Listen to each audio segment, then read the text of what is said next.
Your voice, your opinion, your community. Fact TV, free speech protected.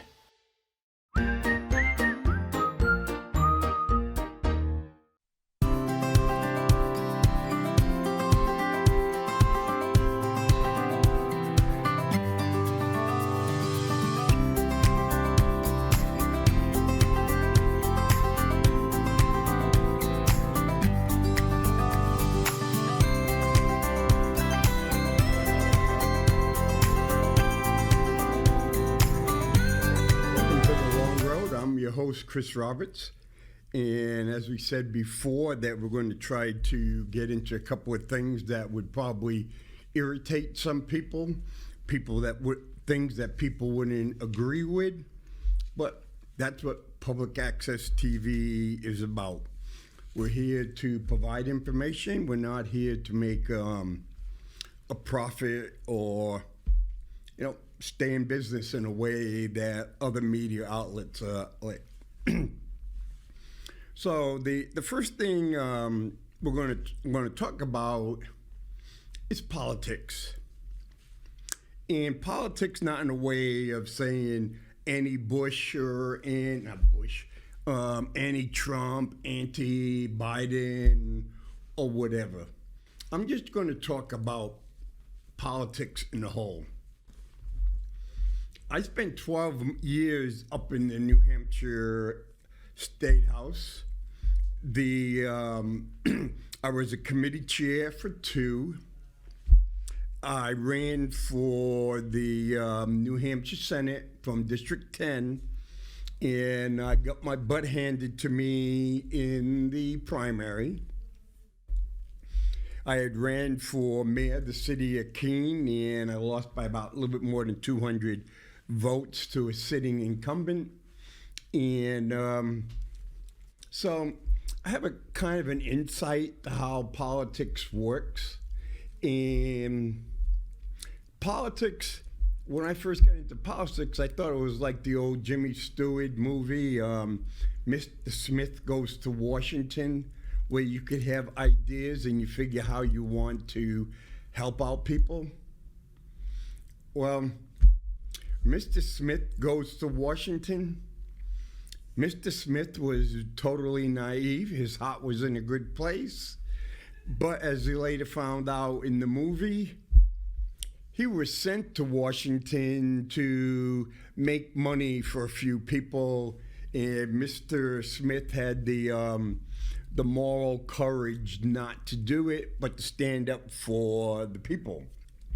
And today we still have some people in politics who have the moral courage to do that. But the vast majority of them, probably 95% or higher, just get fed up and they quit. They try to find someplace else. Others go to Congress, the State House, with idealistic ideas, but they get beaten down and they say, hey, if you want to move, you got to go along. And if you go along, you get rewarded. If you don't go along, your own party will beat you up. And you go, no, that isn't the way it happens. Well, it does. Former President Carter, said politics was an oligarchy. And he goes, quote him, politics is an oligarchy with unlimited political bribery. That's right, political bribery. Yes, I will admit that I've got a bunch of checks to support my campaign, and my largest was $2,000. But except for the $2,000 that went into the bank, and I just left it there, every single check that I've got from anybody or any organization, I still at home. And I've had a few organizations over the years say, hey, you know what? We need you to catch this check or return it so we can close our books. And I've never had. And so basically, New Hampshire State House is a little bit different because you can run for a state, be a state rep without having to depend on someone to give you money. Matter of fact, when I first decided to run for the State House, there was a member of the Democratic Party, a senior leadership position, asking me who authorized me to run for that position. And I kind of gave him the polite finger saying, I don't need your permission to run. But otherwise, let's look at it. We're talking about, if you're listening, is saying former President Trump is reaching out to wealthy donors to give him money. He's reaching out to wealthy donors that were supporting Nikki Haley. Now he's down in Florida talking DeSantis, trying to get DeSantis to say, hey, commit his donors to give to Trump. President Biden, the Democratic Party, do the same thing. The House and the Senate, they raise money. And if you want to, for example, if you wanted to go to get elected and get money from the House PAC, which was controlled by Nancy Pelosi, you had to kiss her ring. Same thing in the Chuck Schumer, or the same thing from Mitch McConnell on the Republican side. Unless you're unbelievably wealthy, you have to sell part of your soul to get the money, because no money is for free. According to New York Times, the average cost to run a Senate campaign and win is more than $10 million. Just think of that. $10 million for a position that would only pay you 1.2 over a 6-year term. Yeah, of course, for most people, that's not their money. But for the real wealthy, who may pay $30, $40, $50 million of their own money to run a campaign, well, these guys are really smart individuals and made a lot of money. But why would they be spending $30 million of their own money to get $1 million in return? It isn't about taking care of you and me. It's about taking care of themselves, and it's about taking care of their inner circle.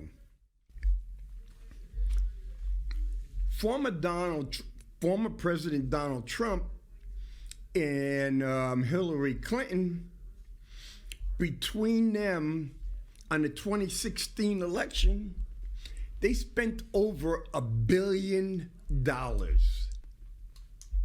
Okay?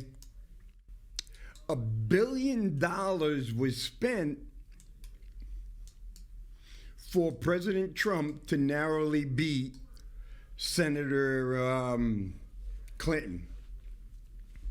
Just think, $1 billion. And that money wasn't from you or I, but those are from big, wealthy donors. Hey, there was one with the 3 presidents. You had Clinton, you had Biden, you had Obama. New York City, a couple weeks ago, you could get your picture with them and get it autographed. All you had to do is give $125,000. For a lot of people in the country, that's 3 to 4 years worth of income working full time to get that amount of money. Okay? So when you see people taking pictures with the president and all things, those are not freebies. You got to pay for them. And, well, you're not really, quote unquote, legally paying for them. You're donating money to a campaign outside the legal limits. Or you go to Hollywood and pay $40,000 per plate, and you don't get much of a dinner on that, but you pay $40,000. So a couple goes, they pay $80,000, and maybe they throw in another $50,000 so they can get a picture with the president in between signing it to my dearest friends, Mr. and Mrs. Joe Below. And you can put it up on your office wall to make you feel really good.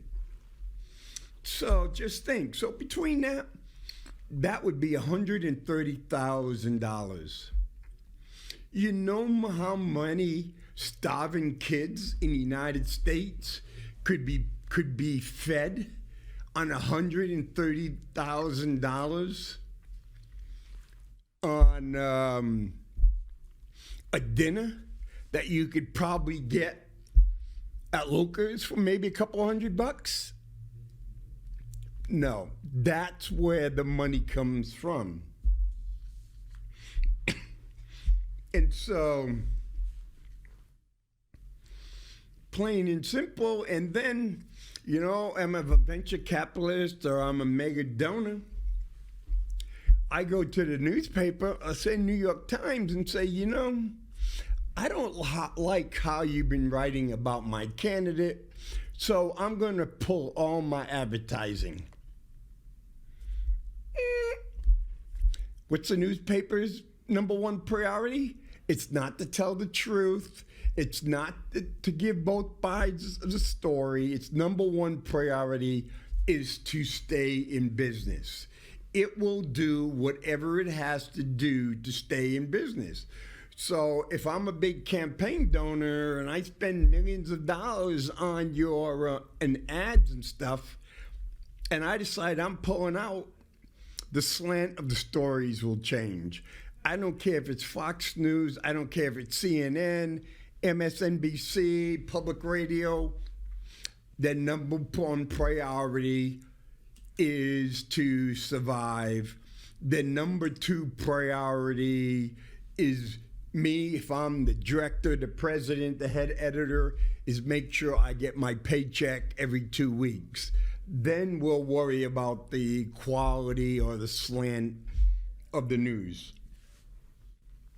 So and it doesn't matter, Democrat or Republican. The hypocritical part of it is, I can tell you that, talking to people in my 12 years in the State House and talking to some of the conferences and everything that I went to, there's an awful lot of hypocritical people there. They will vote the way they're directed to vote just so they can stay in their position. But when you take them to a side, their personal beliefs are totally different. Totally different. So it's kind of like, hey, why are you voting for the abortion? Well, I'm from a Republican area. And if I don't vote that way, I won't get elected or I won't get reelected. But what happens if that was your daughter? Would you think, oh yeah, I had some when we were talking some of the discussions in about abortion when I was in the State House, and saying, oh yeah, we know this doctor that will take care of this, who takes care of it, and he just writes it under a different code. Bingo, no problem at all. So abortions are being performed when quote unquote, but they don't come under the code. Or, no big deal, I'll just take my daughter and go to Massachusetts and take care of it. But what about the woman up in Berlin, the North Country, who maybe has 3 or 4 kids and she's financially stressed, or her and her husband are working and they accidentally get pregnant. Well, I really feel sorry for them, but they should have took birth control. It's their fault that they got pregnant and they don't have a right to kill the child because of their neglect. And it goes on, and it just goes back and forth.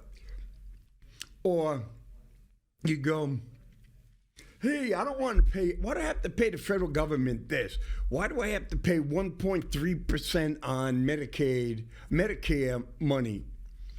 Well, you can pay your whole lifetime and get one major illness, and whatever you paid your whole lifetime is wiped out. But I got to make sure we get these laws set right here so all my assets are taken care of, and so I don't have to pay the federal government any money if I have to go to nursing home and it's costing $12,000, $14,000 a month. Then the federal government, then the state government, who goes 50-50, can pick up the cost. I can't tell you how many people that I've ran into politics and worked with, they could care less about a whole bunch of stuff. They come to politics basically one or two trick pony, and as long as their ponies are being taken care of, they'll do whatever they are told. And so you can go and say, well, we're going to increase taxes. They talk a game, both sides talk a game, but they're going to make sure, even they might increase taxes here or there, but they're going to make sure they protect themselves. And so that's why everything is so divided. It's purposely divided because it looks like they're playing a game. They're really defending, the Republicans are defending the Republicans. No, they're defending themselves.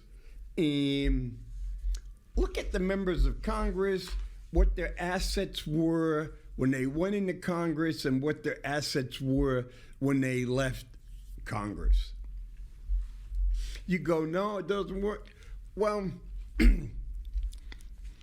I got to go to a number of conferences where, some of them paid the hotel rooms and they gave you meals and some stuff. Others, the state paid for some. And all you had to do was sit in a couple of little seminars. But you could sit there and you would listen to people. Oh, yeah, you hear about this stock? I'm going to buy this stock. I think I'm going to do this.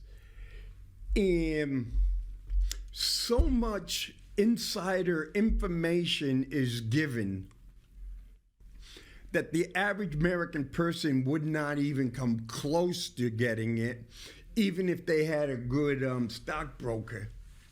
That's how a lot of these guys make their money, men and women. Because all they have to do is sit there and listen, and you don't get into a discussion, because then they could lie open to insider trading, but it's not against the law for you to overhear something.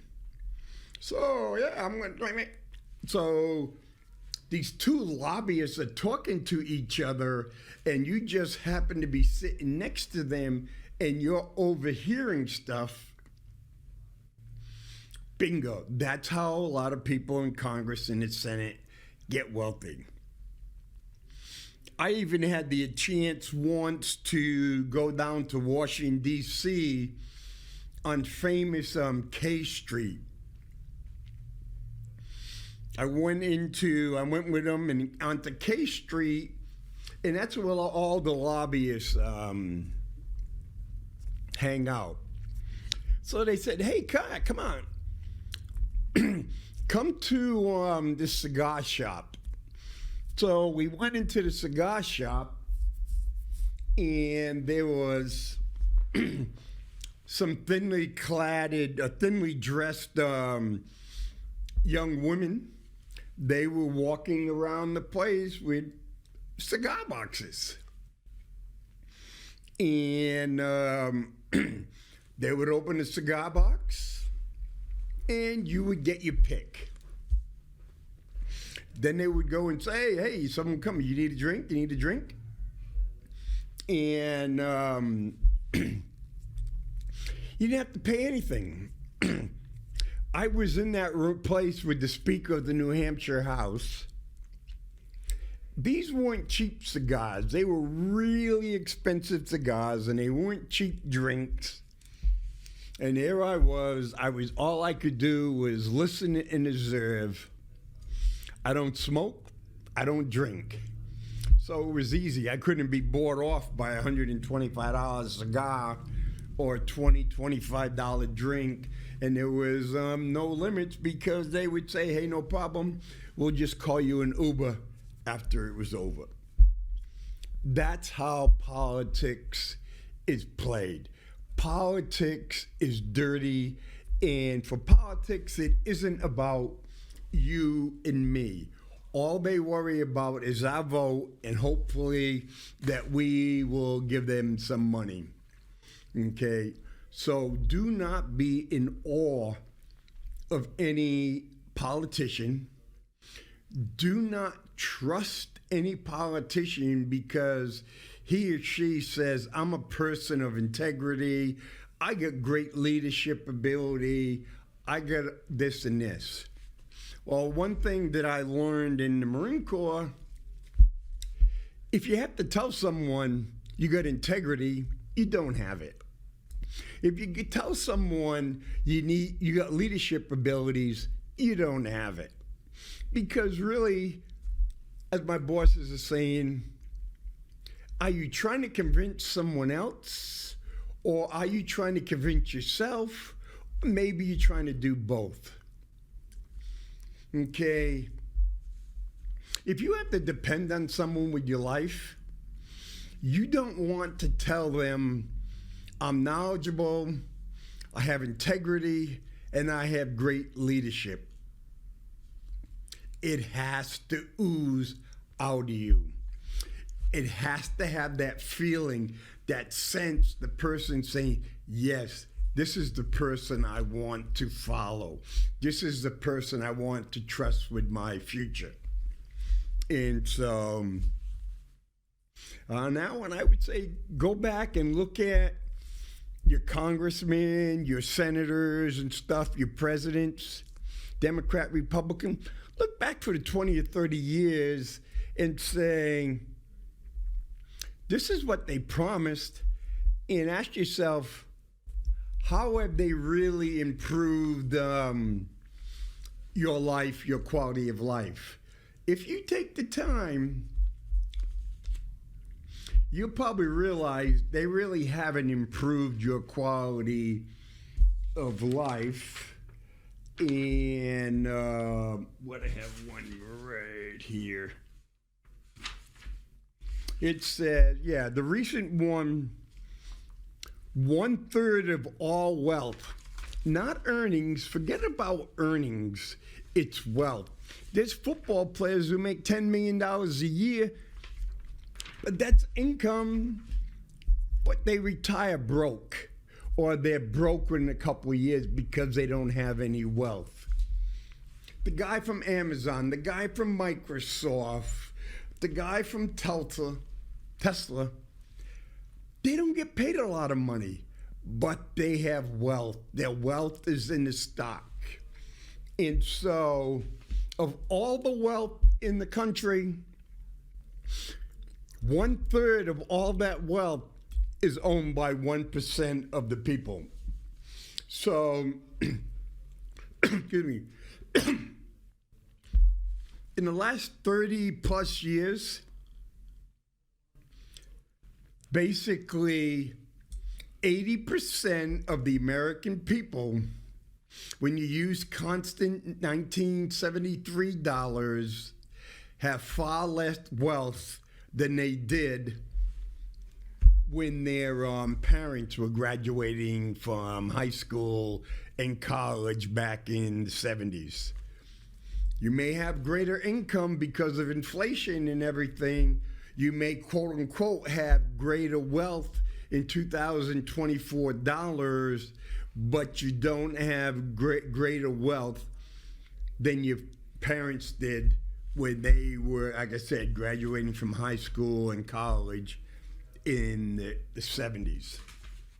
So ask yourself, are you happy? Do you feel secure? Do you feel trusting of your state and federal politicians? That's a good question to answer because they control your future. They control the quality of the nursing home that you're going to be in. If they don't want to pay money to the nursing home, you're going to be in a warehouse nursing home. Plain and simple. Now we'll move on to a little contentious thing. Protests on college campuses. Okay? As of today, there's over 300 campuses that are having protests. Okay? Netanyahu calls these protests anti-Semitic mobs are taking our over universities. What's happening in American college campuses is horrific. It's inconceivable. It has to be stopped. It has to be condemned, and condemned unequivocally. That's what the Prime Minister of Israel has stated. Okay? A bunch of donors to a lot of these colleges have said, you know what, if you don't expel this person or you don't stop this, I'm not giving my millions and millions of dollars to your college. Newspapers, media are kind of balancing on because they're saying, well, you know, if you write the story from a different slant, I'm not advertising. I'm pulling advertising from your paper. Companies are going, what am I going to do? Well, McDonald's went and said, holy crap, we're in the problem. So McDonald's went and bought over 200 McDonald's from Israeli owners in Israel. Because they, quote unquote, because it was going to be a bad for business move. So some people are saying, well, these college students, they don't know what's going on. They're pretty naive, and there's outside agitators just causing them to do it. These college graduates, college students are puppets on a string. And it's going, others are saying, yep, this is anti-Semitic. Others are saying this is Islamic phobic. There's so, listening to it, there's so many things going on. But, you know, if you read between it or you read off, when a bunch of the college students are saying they're pro-Palestinian and pro-Hamas is two different things. And the part is being over 20 years in military, knowing land of warfare and international war, because war has its own legalities and everything. The without question, the October 7th attack by Hamas, the killing and the raping and other things, was a total unethical, immoral, illegal act. Plain and simple. The people that did it should be captured and should be put up for war crimes and suffer the consequences of anyone else who commits war crimes. No different than, I can't pronounce the guy's name, from Serbia that was killing men, women, and children indiscriminately in Kosovo in the 1990s. War criminals. But yeah, are some of the students pro-Hamas? Without question, pro-Hamas. Is Hamas a terrorist group?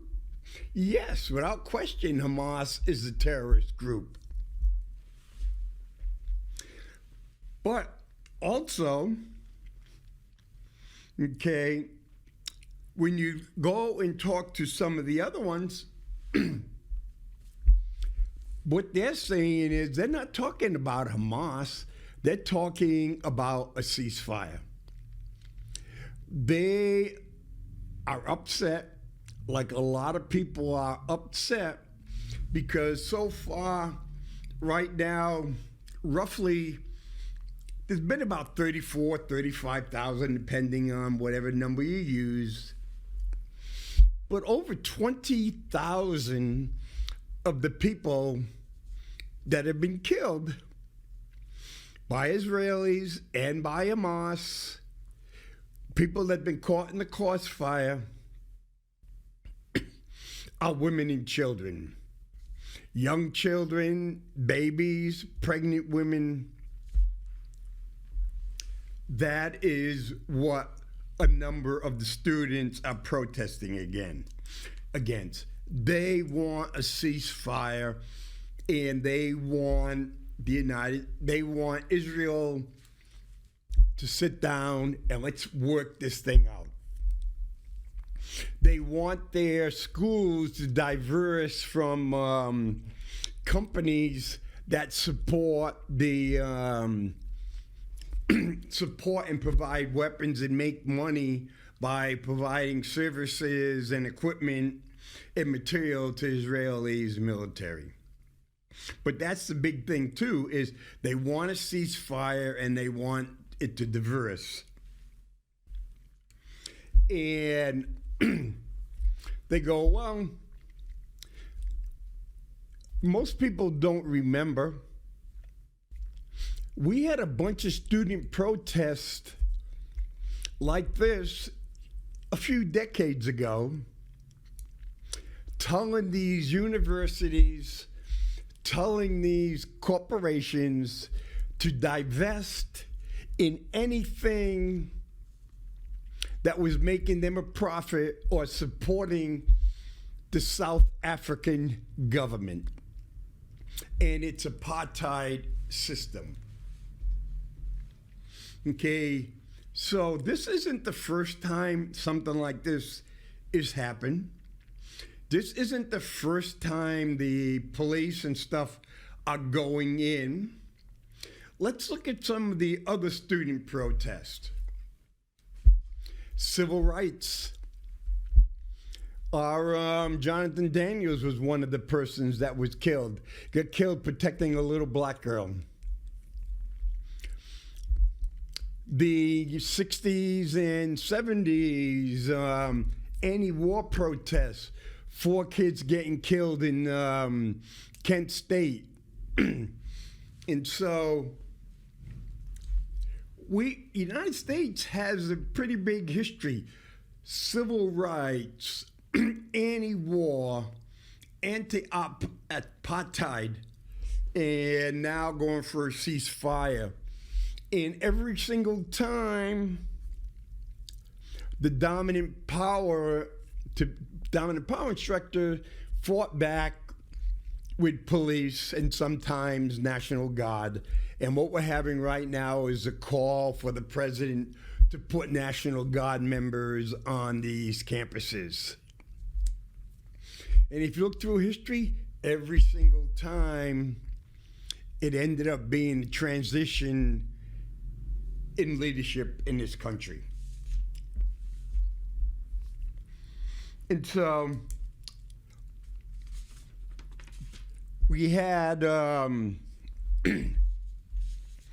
was a vote in the House 2 days ago that basically was 320 to 90. 21 Republicans and 70 Democrats voted against it, which basically would make, you would almost have to be working on pins and needles because almost everything you say could be considered anti-Semitic by someone else. It would have nothing to do with your intention. It would have to do with how the other person perceives it. So as we're going along, when people forget, and the other part is what Netanyahu never wanted the two-state solution that was agreed to in the 1970s by Egypt, Israel, and Jimmy Carter. And he's an ultra-right conservative, didn't want it. And so what happened, Arafat, he was basically, the PLO was exiled to Libya and stuff so everything could be working. But what happened was, as every time we would get closer, they would have some other issues. Because there's some people in Israel that want to take over the whole area, West Bank and Gaza Strip. So what happened is, if you look at it, Netanyahu and Hamas hate each other so bad, but they understand the importance of each other. Because as long as Hamas is there, Netanyahu stays in power. As long as Netanyahu's in power, Hamas stays in a strong position. So they have a symbiotic relationship, and so it benefits both leadership. So I was reading one of them. It was something like, I forget to write it. Only about 15% of the Palestinians support Hamas and their leadership.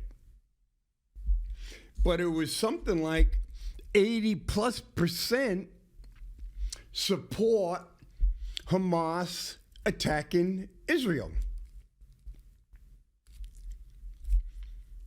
And so Hamas knows if it wants to stay in power, it has to attack Israel because the vast majority of the Palestinians don't like their leadership.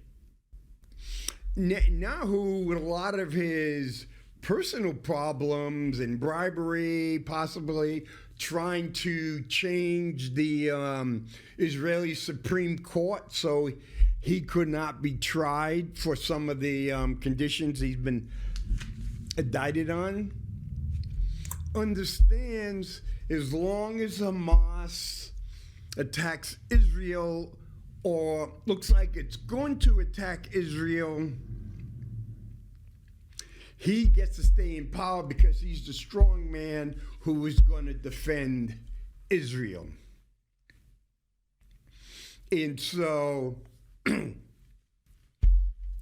when it looked like Netanyahu was going to lose the premiership,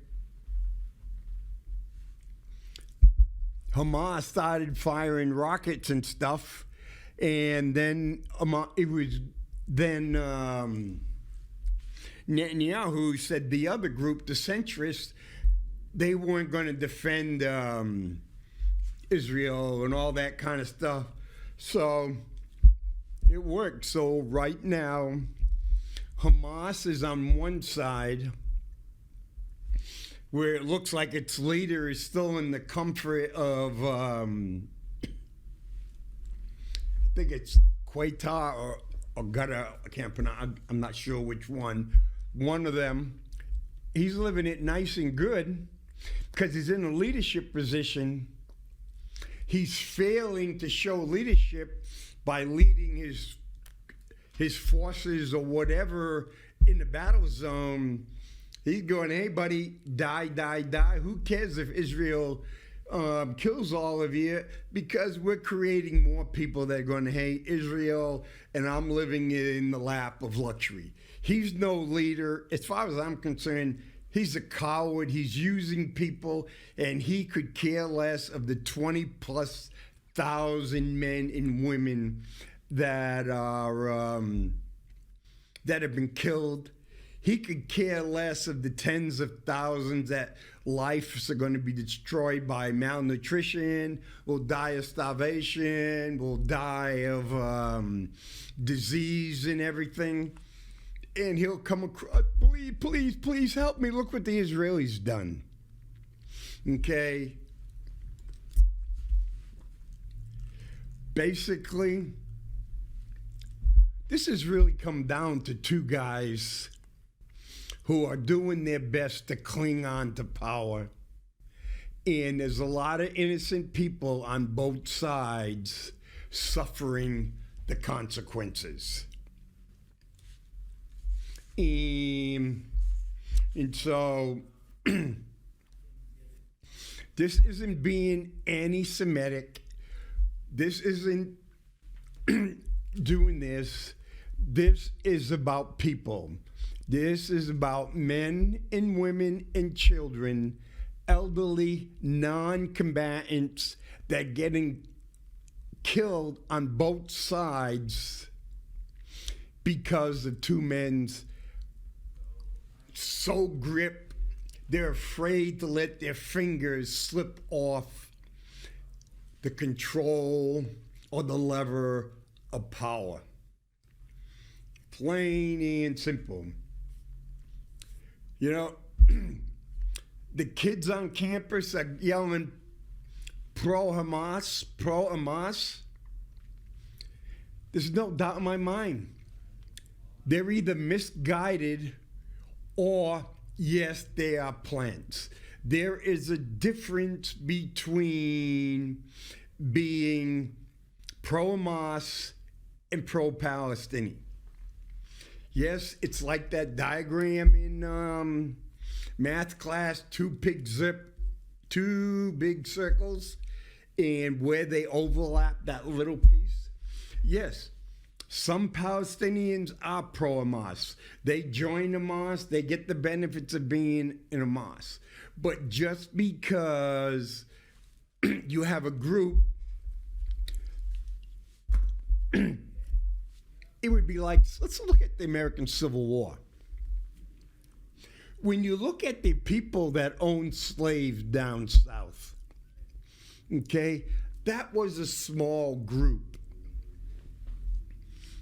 So to go in and say, well, you know, everybody in the South supported slavery. Wrong.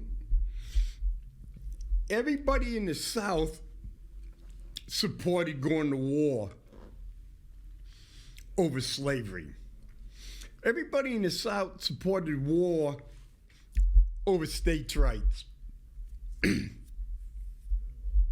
Okay, those answers are no, no, and no.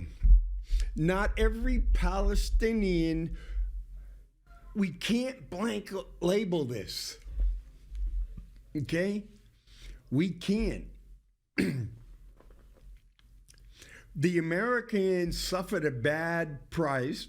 Thing was, wait a minute, We knew what was happening in Nazi Germany, and we refuse to take a lot of Jews into the United States. We sent them to the Middle East. England didn't like the Jews. They sent them to the Middle East. We told our students, why did we stay quiet when all these innocent people were getting killed? So right now, we have a lot of innocent people getting killed. We have a lot of innocent people with the immigration and all this all over the country, basically all over Europe, all over the United States. A lot of this is a result of our intervention into other people's affairs. And because Iran isn't better off, Iraq isn't better off, Syria is not better off, I could go on and on. Colombia is not better off, El Salvador is not better off, Guatemala is not better off. All the different countries that we have gone into military intervention. Okay? Now, a lot of it we caused, but right now the majority, I would say the majority of the students that are protesting against innocent non-combatants getting killed, and they want to cease fire. They are not pro-Hamas. So do not collect them all together like saying every Southerner in the 1850s supported slavery. Every Southerner in the 1860s wanted to go to war. So it's important that we think for ourselves. And, okay. Last week I was, we talked about the government debt and stuff. Wait, okay, here it is.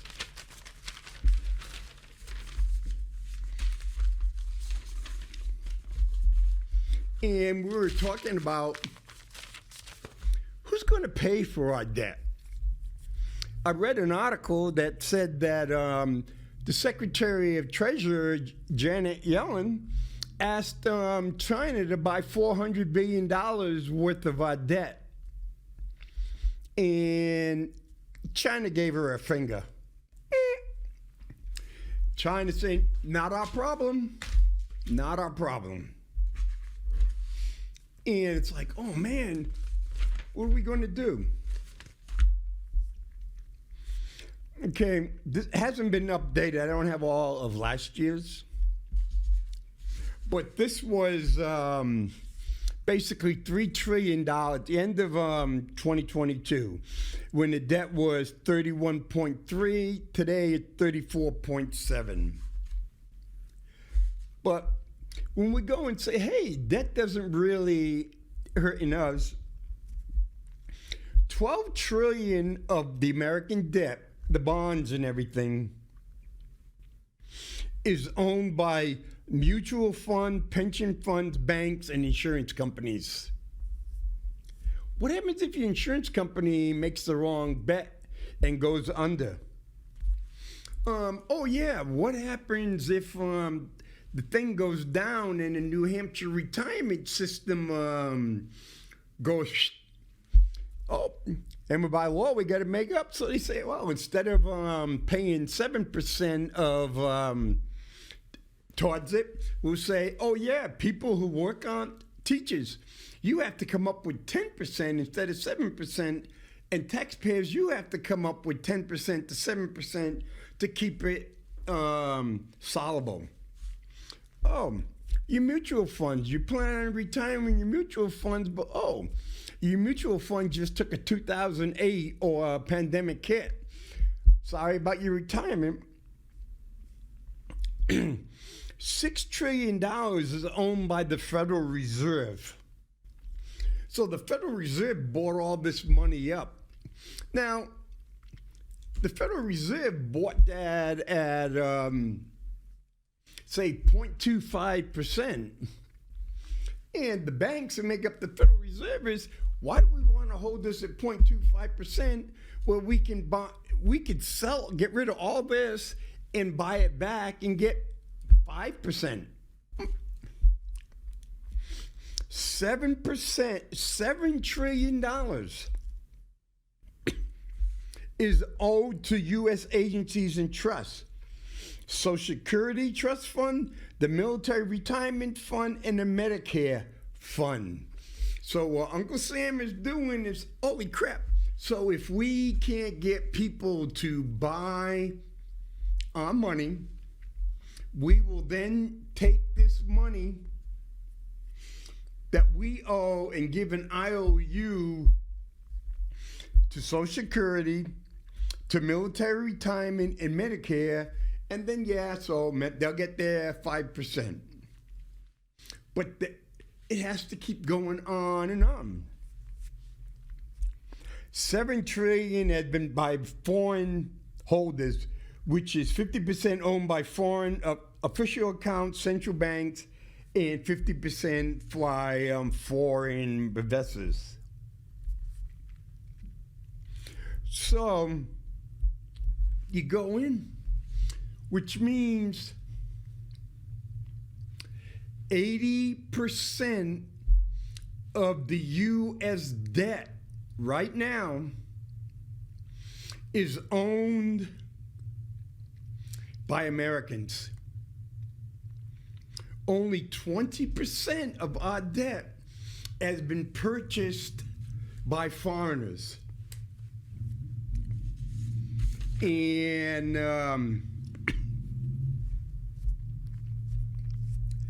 it's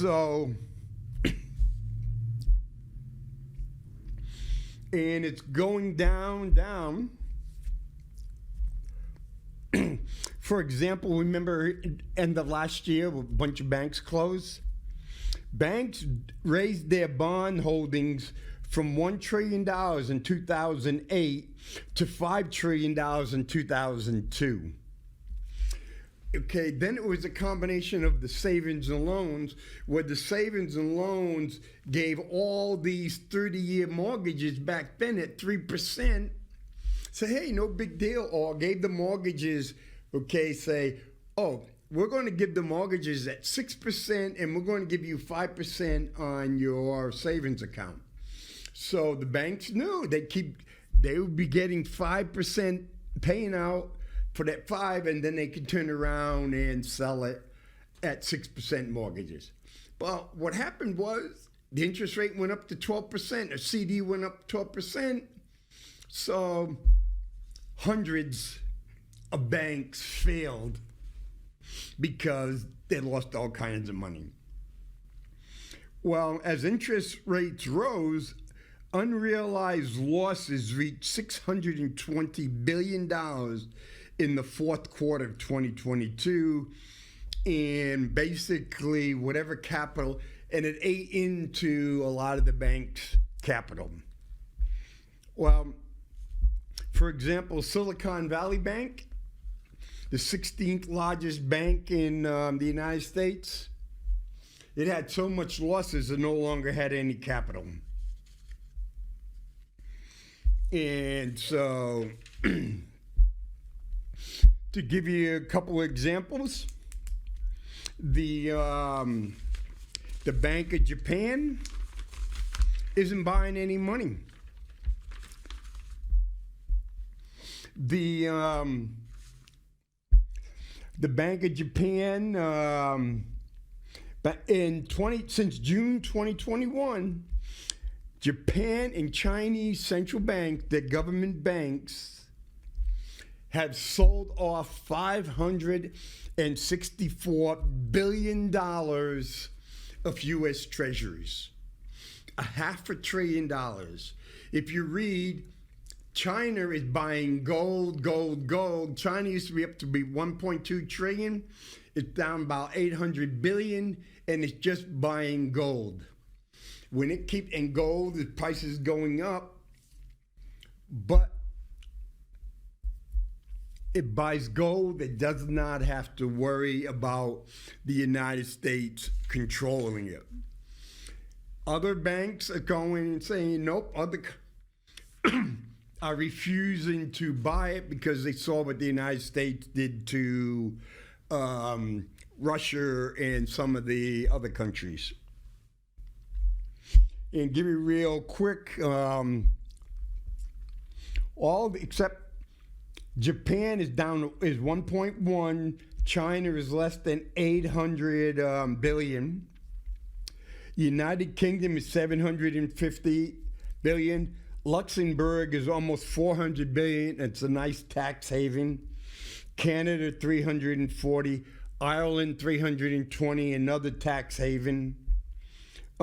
Switzerland almost 300 billion, another tax haven. Hong Kong 225 billion, another tax haven. And Cayman Islands. And so those are the people that are buying money.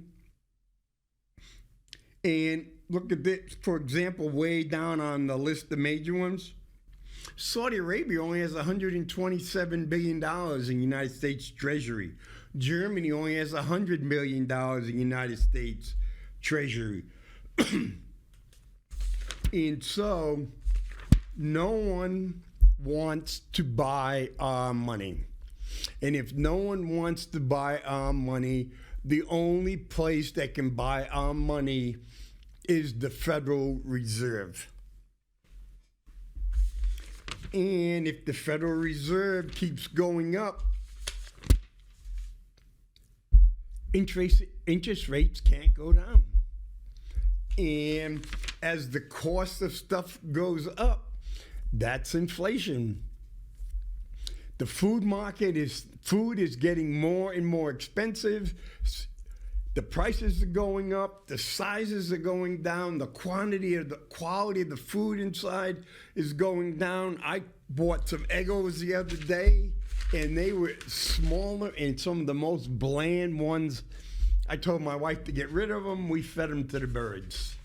But I don't want to spend $3 for some Eggos that I don't want to eat. Okay. Gas is up into the 370s right now.